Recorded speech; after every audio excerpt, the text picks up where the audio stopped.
Urban geography. Recent trends क्या होता है? रिसेंट ट्रेंड्स होता है नई प्रवृत्तियां। क्योंकि हमारे जो अर्बन ज्योग्राफी है, नगरीय भूगोल है, उसकी उत्पत्ति से लेकर आज वो जिस सिचुएशन में आई है उसका डेवलपमेंट किस तरह से हुआ है, किस विद्वान ने उसके बारे में क्या कहा है, किस तरह से उसको विकसित किया गया है, तो उसके बारे में अलग अलग विद्वान की अलग अलग विचारधाराएं हैं। ठीक है, तो उन विचारधाराओं को जब हम सिस्टमैटिक तरीके से पढ़ते हैं तो वो हमारी रिसेंट ट्रेंड्स कहलाती है। रिसेंट ट्रेंड्स को हिंदी में बोलते हैं प्रवृत्तियां। ठीक है, तो वो आपको क्लियर होना चाहिए। तो अब हम बताते हैं कि भाई जो हमारे रिसेंट ट्रेंड्स है वो इंडिया में भारत के जो विद्वान है उन्होंने अर्बन ज्योग्राफी के बारे में क्या क्या विचार हैं वो प्रस्तुत किए। ठीक है, तो इसमें बताया गया है कि भारत के नगरीय भूगोल के अध्ययन का आरंभ प्रथम विश्व युद्ध के बाद शुरू हो गया। जो हमारा प्रथम विश्व युद्ध था उसके बाद जो अर्बन ज्योग्राफी है उसका डेवलपमेंट है वो हुआ। क्यों? क्योंकि पहले क्या था कि लोग गांवों में ज्यादा निवास करते थे, ज्यादा रहते थे गांव में। ठीक है, लेकिन जैसे ही प्रथम विश्व युद्ध हुआ तो उसमें अलग अलग वैरायटी के जो गोला बारूद हैं उनका प्रयोग किया गया, तो उनके निर्माण के लिए जो फैसिलिटी है वो नगरों में अवेलेबल थी। ठीक है, तो उस क्षेत्र में जो विकसित क्षेत्र थे वो ज्यादा आगे आए बढ़कर, तो उसके बाद जो हमारा अर्बनाइजेशन है उसका डेवलपमेंट है वो धीरे धीरे होने लगा। ठीक है, स्वतंत्रता के बाद भूगोल विषय को महत्व मिलने के साथ साथ देश के कई विश्वविद्यालयों में नगरीय भूगोल के अध्ययन की ओर लोगों का ध्यान गया और आज यह विषय देश के लगभग सभी भागों में पनप रहा है। जितना भी क्षेत्र है उसमें विकसित हो रहा है। ठीक है, तो इसकी जो भारत में नगरीय भूगोल का विकास है, ठीक है, उसके अध्ययन क्षेत्र हैं वो अलग अलग हैं।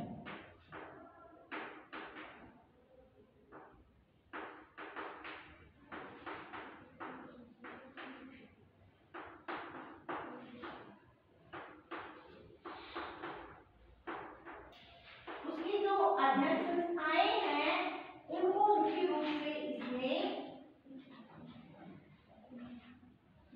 अलग अलग अवस्थाओं में अलग अलग स्कूलों के माध्यम से प्रसारित किया गया है।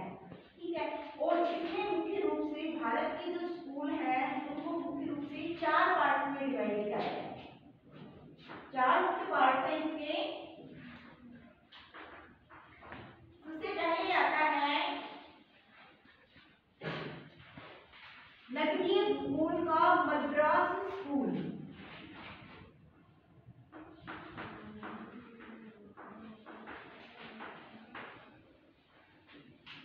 पहला जो केंद्र था वो मद्रास में विकसित हुआ था इसका।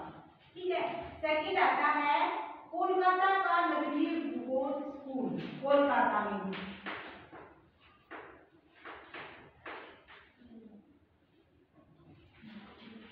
और थर्ड आता है हमारा वाराणसी का नगरीय भूगोलिक जो स्कूल है वो। और फोर्थ में आ जाता है अन्य संस्थान।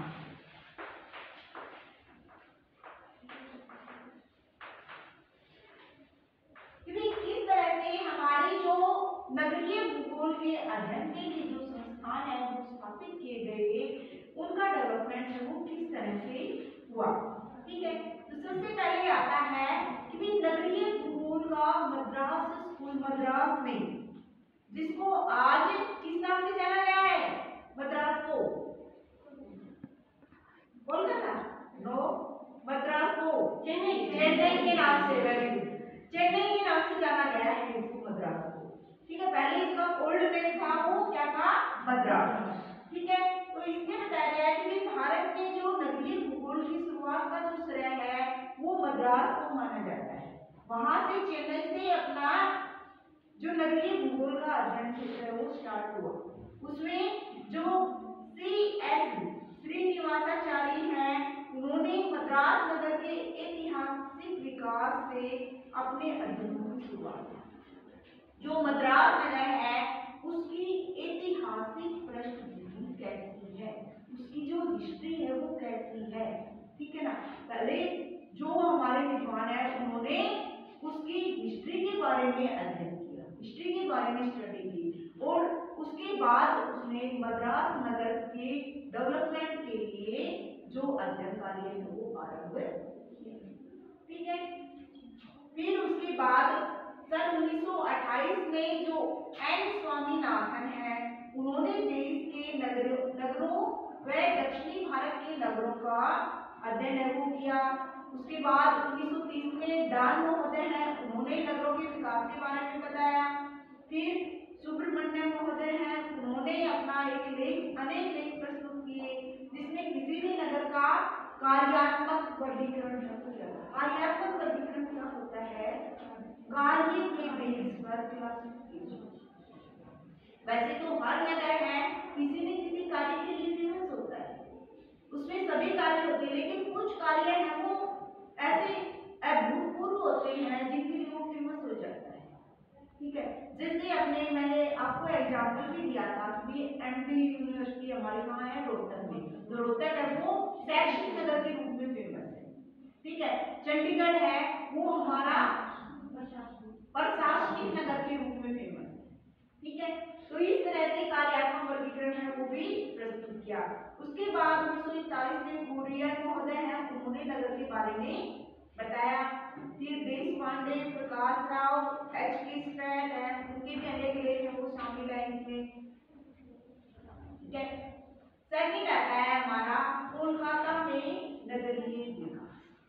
जो नगरीय अध्ययन के लिए कोलकाता में क्या क्या क्षेत्र है वो विकसित हुए, तो इसमें बताया गया कोलकाता में सन 1949 में स्टार्टिंग में पहली बार नगरीय अध्ययन की शुरुआत है वो हुई थी, और कोलकाता जो विश्वविद्यालय है तथा इससे संबंधित विद्यालयों के भूगोल विभाग में जो हमारी राष्ट्रीय एटलस संगठन है उसने बहुत ही महत्वपूर्ण भूमिका निभाई। इसमें जो S.V. चटर्जी हैं, उन्होंने पहली बार कोलकाता की सभी पहलुओं का जो अध्ययन है वो सिस्टमैटिक तरीके से प्रस्तुत किया, ठीक है। उसके बाद आ जाता है हमारा वीणा पानी मुखर्जी है, उन्होंने हुगली प्रदेश के बारे में बताया था, ठीक है। उसके बाद N.R. कौर है, उन्होंने जो कोलकाता के सबसे ऊंचे क्रम का केंद्रीय स्थान बताया, ठीक है। कोलकाता जो क्षेत्र है उसको सबसे ऊंचे क्रम का जो सेंट्रल प्लेस है वो बताया कि किस तरह से वो सबसे हायर लेवल का सेंट्रल प्लेस है। जो सेंट्रल प्लेस केंद्रीय स्थान सिद्धांत है, सेंट्रल जो थ्योरी है आपकी क्रिस्टालर महोदय की, वो आपको हम आगे से करवाएंगे, ठीक है। उसके बाद आता है आपका 1951 में एक गुप्ता है, उन्होंने बांकुड़ा नगर, और 1954 में नैनीताल नगर के बारे में अपने अध्ययन है वो प्रस्तुत किए। उसके बाद N.V. बोस है, उन्होंने 1948 से 1964 में जो कोलकाता है उसकी सामाजिक और सांस्कृतिक गतिविधियां हैं उन सब के बारे में अध्ययन है वो प्रस्तुत किए, और अपने अनेक लेखों से उस चीज को हमें प्रस्तुत किया। उसके बाद आता है अपना वाराणसी का नगरीय भूगोल स्कूल। तो उसमें जो वाराणसी का अध्ययन के लिए जो क्षेत्र स्थापित किया गया उसका दूसरा है R.L. सिंह हो जाता है, ठीक है। R.L. सिंह है, उन्होंने 1955 में इसका शोध कार्य बनारस के नगरीय भूगोल पर प्रकाशित किया। कौन सी ईस्वी में? 1955 में वाराणसी में आ गई। फिर वहां पर डॉक्टर सिंह है, उन्होंने बनारस और अमरलैंड पर विचार प्रकाशित किए। 1956 में बनारस के अमरलैंड के पूर्वी उत्तर प्रदेश व ठीक है। 1956 में बी मुखर्जी है, उन्होंने रांची नगर के बारे में अपने विचार हैं वो प्रस्तुत। ठीक है। उसके बाद हमारे जो एस.एन. सिंह हैं, जो बनारस विश्वविद्यालय के भूगोल छात्रों के सहयोग से उन्होंने बादशाहपुर जो नगर है उसके बारे में अध्ययन कार्य है वो आरंभ किया और उस अध्ययन के द्वारा उसने अपने बहुत सारे विचार हैं वो प्रस्तुत किए लेखों के माध्यम से। ठीक है। उसके बाद आता है अपना प्रोफेसर उजागर सिंह जो उत्तर प्रदेश के थे। उन्होंने 1958 में कोलकाता व 1959 में नई दिल्ली का अध्ययन है वो किया। ठीक है। उसके बाद हमारे 1972 में शोध ग्रंथ कानपुर महानगर है वो प्रस्तुत किया गया। 1980 में वी के कुमरा है, उन्होंने एक महानगर के रूप में इसका अध्ययन किया, किसका, वाराणसी। ठीक है। फिर ए एस जोड़ी है, उन्होंने भी 1957 से 1964 में के बीच में जो पंजाब का जो मैदान है उसका अर्बनाइजेशन किस तरह से हुआ उसके बारे में अपने विचार है वो प्रस्तुत। ठीक है। अर्बनाइजेशन, नगरीकरण, क्या होता है नगरीकरण? नगरीकरण का अर्थ है कि कोई भी नगर है जब वो लगातार कंटिन्यू डेवलपमेंट कर रहा है, रुक नहीं रहा है। भाई पहले जिस स्टेज पे है उस स्टेज पे ही नहीं है, दिन प्रतिदिन, दिन दुगनी रात चौगुनी उन्नति कर रहा है। तो जो उन्नति करने का प्रोसेस है ना वही अर्बनाइजेशन है, वही नगरीकरण है। ठीक है ना। और जब वो अर्बनाइजेशन रुक जाएगा तो वो पतन की तरफ बढ़ने लग जाए कोई भी नगर है। ठीक है। तो इसलिए अर्बनाइजेशन है वो किसी भी नगर को बड़े नगर के रूप में, महानगर के रूप में, सन नगर के रूप में कन्वर्ट करने। आगे आता है नगरीय भूगोल के जो अन्य केंद्र हैं वो, तो अन्य केंद्र में पटना और रांची जो विश्वविद्यालय है वो उसके अंतर्गत आते हैं और इस बात का श्रेय है ई अहमद व प्रोफेसर स्पेट को दिया जाता है। इन्होंने 1950 में गंगा मैदान, ठीक है, और 5 नगरों पर एक लेख लिखा था और उसको प्रकाशित भी किया। उसका नाम था अमेरिकन ज्योग्राफिकल रिव्यू के नाम से उसने उसको प्रकाशित किया, जिसमें वो प्रकाशित, जैसे मान लो आपका अब एमए में है तो वो जैसे रिसर्च वर्क है, रिसर्च पेपर है आपके, तो रिसर्च पेपर में भी आप इसी तरह से लिखते हो। जैसे उन्होंने क्या किया था कि कोई भी नगर ले लिया, जैसे आपने नई प्रवृत्तियों में बताया कि भाई किस विद्वान ने किस नगर के बारे में क्या अध्ययन किया, क्या प्रकाशन किया। ठीक है ना। तो आपकी जो रिसर्च पेपर है उसमें भी आपको क्या करना है कि कोई भी एक नगर उठा ले, जैसे सपोज करो आपने महेंद्रगढ़ ही उठा लिया। ठीक है। तो महेंद्रगढ़ में घटता लिंगन रूपा ये टॉपिक ले लिया तो उससे रिलेटेड प्रॉब्लम हमारे सामने आ गई कि महेंद्रगढ़ में लिंगन रूपा है वो किस तरह से घट रहा है, सेक्स रेशियो किस तरह से डाउन जा रहा है। ठीक है। तो उसके ऊपर आप रिसर्च वर्क करोगे। ठीक है। कोई भी जो पेपर है वो लिखोगे उसके ऊपर, उसके बारे में आप अलग अलग न्यूज़पेपर्स है, साइट्स है, बुक्स हैं, उनसे आप डाटा कलेक्ट करके अपना पूरा पेपर लिखोगे रिसर्च और लास्ट में आप उसमें कंक्लूजन निकालोगे आपको आपकी तरफ से क्या व्यूज है, क्या सुधार कर सकते हो आप उसमें। ठीक है ना। वो कंप्लीट जैसे ही आप लिखोगे और आप उसको मतलब जन साधारण तक पहुंचाना चाहते हो उस बात को, तो आपको वो पेपर है वो प्रकाशित करवाना पड़ेगा। ठीक है।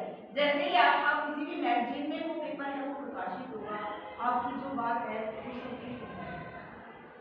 ठीक है। तो वो चीज वही चीज इसके अंतर्गत आई है कि भाई जो हमारा नगरीय क्षेत्र है, नगर का जो क्षेत्र है उसके नगरीय भूगोल है उसको डेवलपमेंट करने के लिए, किसी भी नगर को विकसित करने के लिए हमें किस तरह से उस नगर के बारे में जो भी प्रॉब्लम्स आती हैं उनका अध्ययन करके उनका सॉल्यूशन किस तरह से हो और किस तरह से हम उस चीज को आइडेंटिफाई कर सकते हैं, ठीक है ना। तो यही चीज क्या है हमारी नवीन जो प्रवृत्तियां हैं वो नवीन, ठीक है, क्लियर, ओके।